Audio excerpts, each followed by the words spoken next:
കൂട്ടുകാരെ, നമുക്കേ തേങ്ങ അരയ്ക്കാതെ എളുപ്പത്തിലൊരു മോര് കറി വെച്ചാലോ? എളുപ്പം വെക്കാമെന്നേ. ഇത് ഞാൻ തൈരൊടച്ച് മോരാക്കിയതാണ്. ഇതിനകത്തേക്ക് ലേശം കറിവേപ്പില ഇടുന്നുണ്ട് കേട്ടോ. അതുപോലെ തന്നെ ആവശ്യമായ ഉപ്പൂടെ. എളുപ്പമായി നല്ല മോര് കറിയാണ് കേട്ടോ. അപ്പോൾ ഇത് നമുക്കൊന്ന് ചൂടാക്കാം. മഞ്ഞൾപ്പൊടിയോ ഒന്നും ഞാൻ ഇടുന്നില്ല. എളുപ്പം ചൂടാക്കാവുന്ന കറിയാണ്. നല്ല ടേസ്റ്റും കേട്ടോ.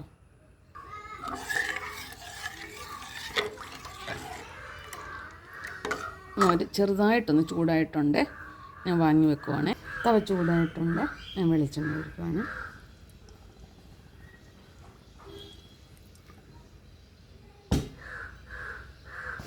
എണ്ണ ചൂടായിട്ടുണ്ട്. കടുക് പറ്റുന്നത് കടുക് പൊട്ടുന്നുണ്ട്. ഇത് കറിവേപ്പിലയുണ്ട്, ഇഞ്ചി, വെളുത്തുള്ളി, പച്ചമുളക് വഴണ്ടിട്ടുണ്ട്. ലേശം കായ ഇട്ടിട്ടുണ്ട്. കുറച്ച് വെച്ചുകൊണ്ട് മഞ്ഞൾപ്പൊടി, ഇച്ചിരി മഞ്ഞൾപ്പൊടി മതി. പിന്നെ ജീരകപ്പൊടി, ഉരുളപ്പൊടി,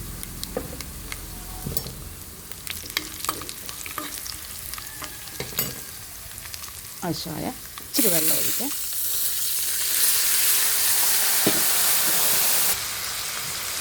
നല്ലവർക്ക് തിളക്കട്ടെ. അപ്പോൾ ജീരകമൊക്കെ ഇതിനകത്ത് ഇടുന്നങ്ങ് വെന്തോളും.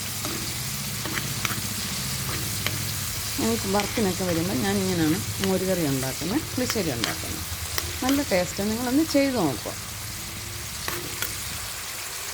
എല്ലാം നല്ല വൃത്തി തിളച്ച് വന്നിട്ടുണ്ട്. സ്റ്റൗ ഓഫ് ആക്കുകയാണ്. ഇതിനകത്തോട്ടൊഴിക്കാം.